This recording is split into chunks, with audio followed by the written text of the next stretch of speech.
राजस्थान का मेवाड़ वीरता की धरती, जहां हर कण में बलिदान और शौर्य की कहानियां बसी हैं। इस धरती पर एक ऐसा वीर जन्मा है जिसने अपने पूर्वजों की गौरवशाली परंपरा को आगे बढ़ाया और मुगलों के विरुद्ध कभी ना हार मानने की प्रतिज्ञा ली।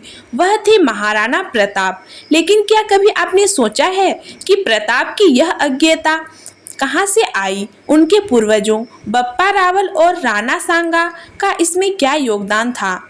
यह एक ऐसी कहानी है जो मेवाड़ के संघर्ष, बलिदान और गौरव का प्रतीक है। यह कहानी 8वीं शताब्दी से शुरू होती है, जब बप्पा रावल ने राजपूताना में गुहिल वंश की नींव रखी। कहा जाता है कि वे शिव के अनन्य भक्त थे और उनके आशीर्वाद से उन्होंने मेवाड़ को सुरक्षित करने का संकल्प लिया। बप्पा रावल केवल एक योद्धा नहीं थे, बल्कि एक दूरदर्शी शासक भी थे। उन्होंने अरब आक्रमणकारियों और अन्य शत्रुओं को हराकर मेवाड़ को एक मजबूत राज्य बनाया। बप्पा रावल ने स्वतंत्रता का प्रथम संकल्प लिया था, एक प्रतिज्ञा की कि उनकी संतति कभी किसी बाहरी ताकत के अधीन नहीं होगी। यह वही संकल्प था जिससे बाद में महाराणा प्रताप ने भी अपने जीवन का उद्देश्य बना लिया। 16वीं शताब्दी में मेवाड़ को एक और महान योद्धा मिली, राणा सांगा, जिनकी वीरता के किस्से दूर दूर तक प्रसिद्ध थे। राणा सांगा ने दिल्ली के सुल्तान इब्राहिम लोदी, गुजरात के सुल्तान, मालवा के शासकों और बाबर जैसे आक्रमणकारियों को चुनौती दी थी। उन्होंने कई लड़ाइयाँ लड़ी और हर बार उनकी वीरता ने इतिहास रचा। राणा सांगा ने अपनी युवावस्था में ही युद्ध कौशल में निपुणता हासिल कर ली थी। उन्होंने कई भयंकर युद्धों में भाग लिया और शरीर पर 80 से अधिक घाव झेले। एक हाथ खोया, एक आंख चली गई और एक पैर कट गया, लेकिन उनका साहस कभी नहीं टूटा। उनकी इस वीरता और जुझारूपन का प्रभाव उनकी आने वाली पीढ़ियों पर पड़ा, विशेष रूप से महाराणा प्रताप पर। प्रताप ने अपने दादा राणा सांगा से सीखा कि किस प्रकार प्रतिकूल परिस्थितियों में भी हार नहीं माननी चाहिए। अब हम 1540 ईस्वी में आते हैं, जब महाराणा प्रताप का जन्म हुआ।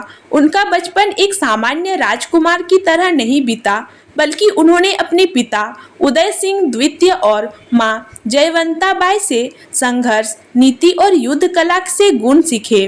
प्रताप के जन्म से पहले ही मेवाड़ पर संकट के बादल मंडरा रहे थे। दिल्ली में मुगल सम्राट अकबर का उदय हो रहा था और वह पूरे भारत को अपने अधीन करना चाहता था। प्रताप को बचपन से ही युद्ध कौशल सिखाया गया। उनके गुरु और परामर्शदाता उन्हें मेवाड़ के पूर्वजों की कहानियां सुनाते, कैसे बप्पा रावल ने अरब आक्रमणकारियों को रोका, कैसे राणा सांगा ने मुगलों के खिलाफ युद्ध लड़ा।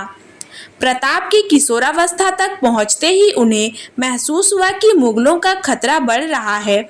जब अकबर ने मेवाड़ को अधीन करने के लिए दूत भेजे, तो प्रताप ने अपने पूर्वजों के सिद्धांतों को याद रखा। स्वतंत्रता के बिना जीवन व्यर्थ है। जब अकबर ने मेवाड़ को झुकाने के लिए हल्दी घाटी का युद्ध छेड़ा, तो महाराणा प्रताप ने बप्पा रावल और राणा सांगा की युद्ध नीति को अपनाया। उन्होंने गुरिल्ला युद्ध को अपनाया और जंगलों में रहते हुए भी मुगलों को चैन नहीं लेने दिया। हल्दी घाटी की लड़ाई में प्रताप ने दिखा दिया कि वह बप्पा रावल और राणा सांगा की संतान है। कोई भी ताकत उन्हें झुका नहीं सकती। महाराणा प्रताप केवल एक योद्धा नहीं थे, बल्कि अपने पूर्वजों की जीवंत प्रतिमूर्ति थे।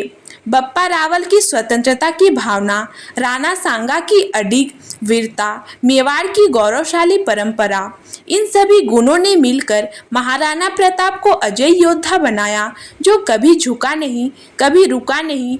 उनकी यह कहानी आने वाली पीढ़ियों के लिए भी प्रेरणा बनी कि सत्ता, शक्ति और युद्ध के खेल में सबसे बड़ी जीत अपने आत्मसम्मान की रक्षा करना है।